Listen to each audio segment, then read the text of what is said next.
नमस्कार दोस्तों, फिर से मैं अपने नए वीडियो के साथ आ गया हूँ। आप लोगों का बहुत बहुत धन्यवाद जो आपने मेरे पहले के वीडियो को बहुत पसंद किया, सराहना दिया, कमेंट दिए, अच्छा लगा। उससे और भी हिम्मत बढ़ी तो नया नया वीडियो बनाने का मन हो रहा है। आज मैं फिर उसी अपने पुराने सब्जेक्ट पे आ रहा हूँ, कोरोना।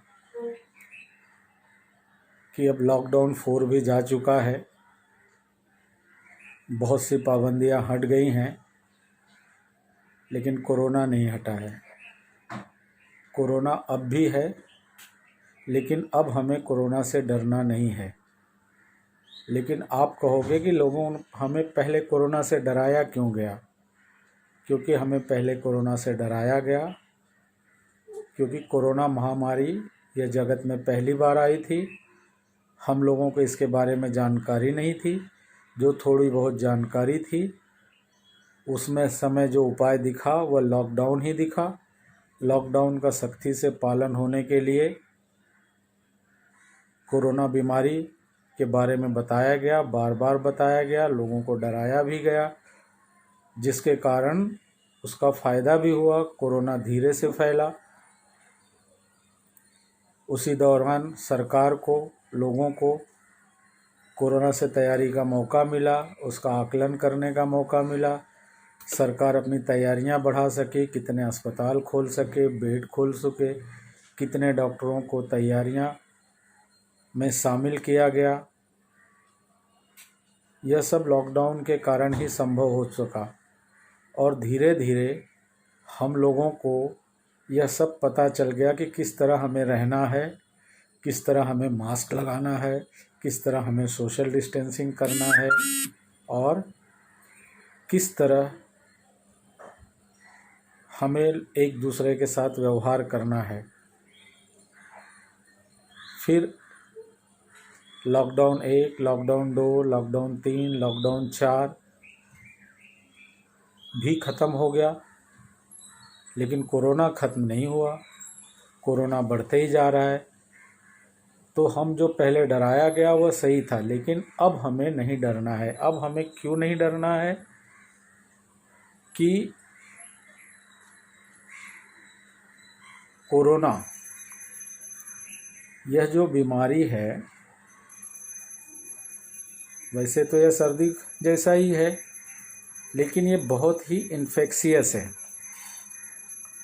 सर्दी में ऐसा नहीं होता है कि हम एक दूसरे के साथ में खड़े हो जाएं तो सर्दी हो जाए।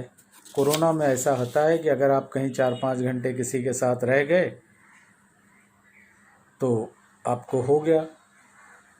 लेकिन इन 2 महीनों में हमें यह समझ में आ गया कि कोरोना में जो है मृत्यु का दर बहुत कम है। कोरोना में वही लोग की मृत्यु हुई है जो अधिक बूढ़े थे, जिनको पहले से कोमॉर्बिडिटी थी, ब्लड प्रेशर था, डायबिटीज़ था, बीमार थे, किडनी खराब थी, डायलिसिस पे थे। इस कारण इन बीमारियों के कारण लोगों की डेथ हुई। फिर और देशों के जैसे हमारे देश में भी मृत्यु का रेट कम रहा। हम लोग बहुत भाग्यशाली हैं कि हमारे समय, गर्मियों के समय में कोरोना आया, जिस समय बाहर इतना तापमान है, जब ऑटोमेटिक ही बाहर का वातावरण सैनिटाइज हो गया। और कुछ तो हमारा खान पान भी ऐसा है कि जो हमारे मसाले हैं उसके कारण हमारी इम्यूनिटी अच्छी है और हम लोग कोरोना से बच गए। अब हमें कोरोना के साथ ही जीना है, तो हमें कोरोना के साथ किस तरह जीना है, इस बारे में हम लोग बात करेंगे। कोरोना एक सच्चाई है, यह अपने आप नहीं जाने वाला है। यह हर किसी को एक बार होना है और होगा ही। और इससे अधिकांश लोग बच जाएंगे। केवल कुछ लोग जिनकी इम्यूनिटी ठीक नहीं है, उन्हीं लोगों के लिए खतरा है। अब आप कहेंगे कि हम इम्यूनिटी पहचानें कैसे? अच्छी इम्यूनिटी क्या है, खराब इम्यूनिटी क्या है? इम्यूनिटी का मतलब है कि शरीर की रोग प्रतिरोधक शक्ति शरीर के रोग प्रतिरोधक शक्ति एक ही परिस्थिति में जब दो लोग होते हैं तो कोई उसी परिस्थिति में बीमार हो जाता है और कोई उसी परिस्थिति में स्वस्थ रहता है। तो यह हर एक के रोग के लड़ने की प्रतिरोधक क्षमता पर निर्भर रहता है। इसी को इम्यूनिटी कहते हैं। चूँकि यह वीडियो मैं अपने मरीजों के लिए बना रहा हूँ, इसलिए आम आदमी के भाषा में मैं समझाने का प्रयत्न कर रहा हूँ कि अब हम देखेंगे इम्यूनिटी कम किसकी होती है। इम्यूनिटी किसकी कम होती है जब हम देखने जाएंगे तो हम ये पाते हैं कि जो लोग नशा करते हैं, जैसे कोई बीड़ी, सिगरेट, पान, गुटखा ये खाता है तो उसके फेफड़े कमज़ोर होते हैं। उसके फेफड़े कमज़ोर होंगे तो उसके लंग्स भी, फेफड़े भी कमज़ोर होंगे, लंग्स भी कमज़ोर होंगे तो उसमें इन्फेक्शन जल्दी फैलेगा। कोई शराबी है, उसका लीवर ख़राब होगा तो भी उसके अंदर इन्फेक्शन फैलेगा। कोई बहुत दिनों से दवाइयाँ खा रहा है, जैसे अर्थराइटिस की दवाइयाँ खा रहा है, तो भी उसके लीवर पे असर होकर उसका इम्यूनिटी कम होगा। किसी के पास ब्लड प्रेशर है, उसकी भी इम्यूनिटी कमी होगी। किसी के पास डायबिटीज़ है, उसकी भी इम्यूनिटी कम होगी। कोई हार्ट का पेशेंट है, उसकी भी इम्यूनिटी कम होगी। किसी के गुर्दे यानी किडनी ख़राब है, डायलिसिस पे है, तो उसकी भी इम्यूनिटी ख़राब होगी। तो जिनकी इम्यूनिटी ख़राब होगी, ज़रूरी नहीं है कि उनको भी, सब लोगों को मृत्यु ही आएगी, उसमें से भी कुछ लोग बचेंगे। तो सवाल यह है कि हम अपनी इम्यूनिटी को बढ़ाएं कैसे। हम अपने इम्यूनिटी को बढ़ाने के लिए क्या क्या कर सकते हैं। तो अपनी इम्यूनिटी, अपने शरीर की रोग प्रतिरोधक क्षमता को बढ़ाने के लिए हमें सवेरे सो के उठने से लेकर रात तक क्या करना है, इसी बारे में आज मैं बात करने जा रहा हूँ। सवेरे उठने पर सबसे पहले हम लोगों को गरम गरम पानी पीना चाहिए। गरम पानी में नींबू डाल दो, संभव है तो 1 चम्मच शहद डाल दो। इससे हमारे शरीर में क्षारीयता बढ़ेगी और हमारे शरीर के टॉक्सिन निकल जाएंगे। गरम गरम पानी पीने से आपके पेट भी साफ़ हो जाएंगे, आपका कॉन्स्टिपेशन भी दूर हो जाएगा। फिर आता है उसके बाद, गरम पानी पीने के बाद, पेट साफ़ करने के बाद हर किसी आदमी को एक्सरसाइज करना चाहिए।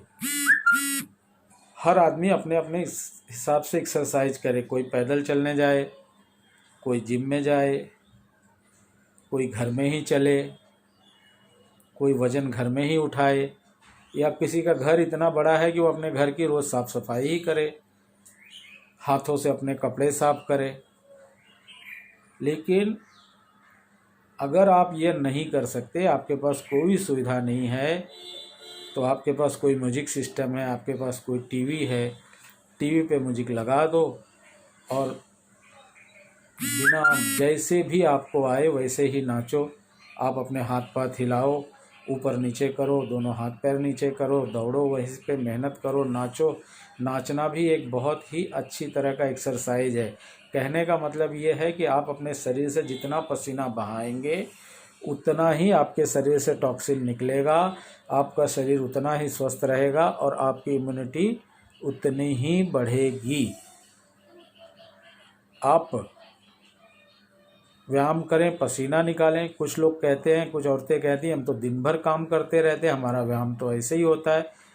आप घर में खाना बना रही हैं, आप घर में घूम रही हैं, घर में इस्त्री कर रही हैं, इसको व्यायाम नहीं कहते। व्यायाम तब कहते हैं कि जब आप ऐसा कोई काम कर रहे हैं कि शरीर से तड़ातड़ पसीना निकल रहा है, और यह जब पसीना निकलता है तो आपके शरीर के अंग, हार्ट का भी व्यायाम होता है, जिसको कार्डियो व्यायाम कहते हैं, और उसमें आपकी एक्सरसाइज बढ़िया होती है।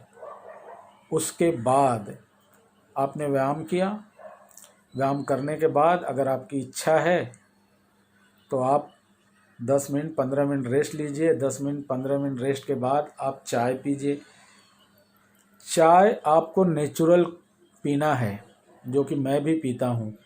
आपको चाय में चाय की पत्ती न डाल के गर्म पानी में आपको अदरक डालना है, गर्म पानी में आपको हल्दी डालनी है, गर्म पानी में आपको तुलसी के पत्ते डालने हैं, और गुड़ची, जिसे हिंदी में गिलोय कहते हैं और मराठी में गुड़वेल कहते हैं, अगर ताज़ा न मिले तो बाज़ार में गिलोय का चूर्ण भी मिलता है, वह डाल के थोड़ा गुड़ डाल के उसको उबाल लीजिए। उबालने के बाद उसमें 2-3 बूंद नींबू डाल के वह चाय पीजिए। इससे आपके गले के सब इन्फेक्शन में ये बहुत ही अच्छा है और आपकी रोग प्रतिरोधक शक्ति हमेशा बढ़ाएगा। ज़रूरी नहीं कि इस समय जब कोरोना ही हुआ है तब आप ये चाय पिएं, आप ये चाय हमेशा पी सकते हैं। उसके बाद आपको नहाना धोना व्यायाम करना है, अपने काम पे जाना है, आप काम पे जाइए। और दोपहर का जब आप खाना खाएंगे तो खाने में आपको एक चीज़ें याद रखनी है कि आपको मैदे की चीज़ें, आपको चीनी की चीज़ें, चीनी यानी कि शक्कर और अधिक नमक वाली चीज़ें नहीं खानी है। इनसे आपके अंदर फैट बढ़ता है, आपके अंदर चर्बी बढ़ती है और आप मोटे हो जाते हैं। और जब आप मोटे हो जाते हैं तो आपके रोग से लड़ने की शक्ति कम हो जाती है। आपको ये बताने से पहले मैं ये बताना भूल गया, इसलिए बता रहा हूँ कि सवेरे के नाश्ते में आपको स्प्राउटेड लेना है। स्प्राउटेड मतलब अंकुरित धान्य लेना है। मूंग लेना है, सोयाबीन लेना है, मसूर की दाल लेना है।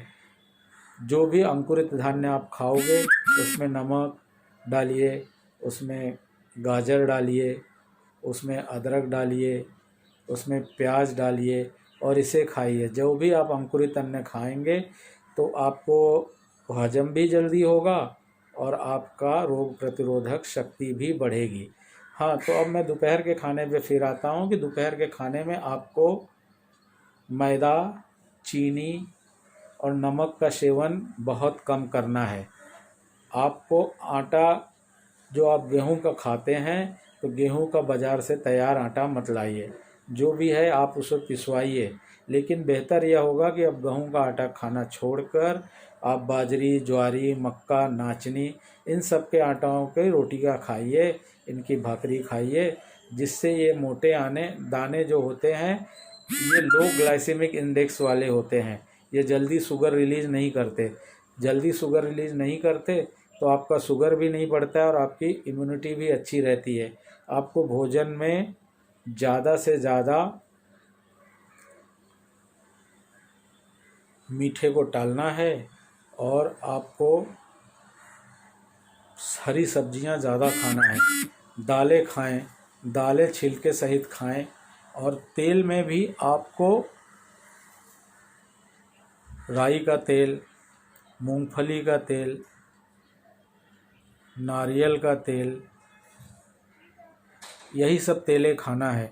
आप जो अब इस समय बाज़ार में तेल देखते हैं, सोयाबीन का तेल या चावल का तेल, आज से 10 साल 20 साल पहले आपने कभी चावल का तेल सुना था, सोयाबीन का तेल सुना था?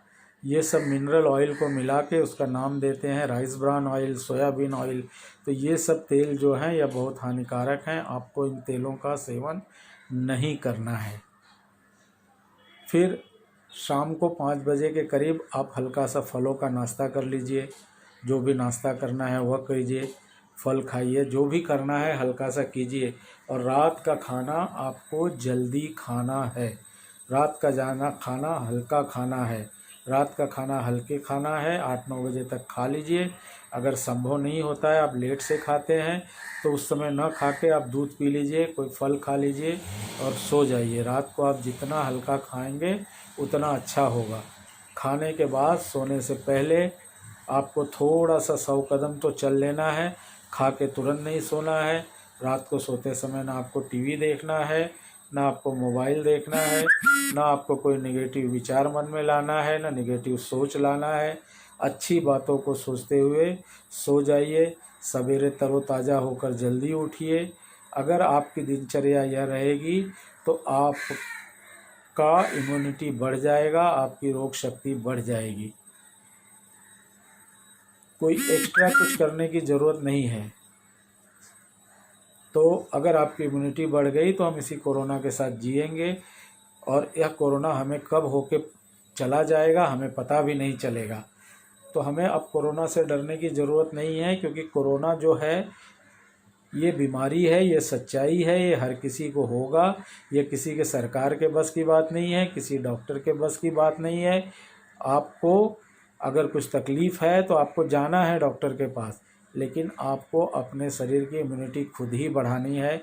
आप ही अपने स्वास्थ्य के मालिक हैं, आप ही अपने स्वास्थ्य की रक्षा कर सकते हैं। रोज़ रोज़ कोरोना का समाचार देख के न डरना है, न किसी डरने वाले मैसेज को फॉरवर्ड करना है, क्योंकि आदमी जब डर जाता है तो उसके शरीर में वैसी ही भावनाएं उत्पन्न होने लगती है जैसा उसने सुना होता है।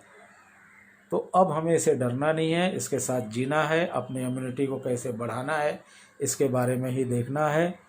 धन्यवाद। जय हिंद, जय महाराष्ट्र।